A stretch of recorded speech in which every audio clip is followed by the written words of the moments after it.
तर मस्साजोगचे सरपंच संतोष देशमुख हत्या प्रकरणामध्ये आता मंत्री धनंजय मुंडेंचा पाय आणखीन खोलात गेलाय. कसा ते पाहूयात.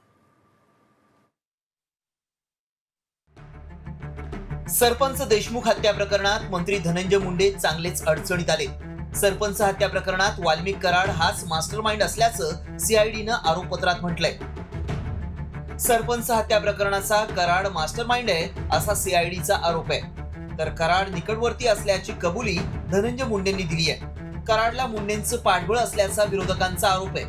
कराडांशिवाय धनंजय मुंडेंचं पानही हलत नसल्याचं पंकजा मुंडेंनी विधान केलं होतं. तर कराड आणि मुंडेंच्या व्यावसायिक संबंधांचे दमानी यांनी आरोप केले होते. कराड निकटवर्ती असल्याची कबुली धनंजय मुंडेंनी दिली होती.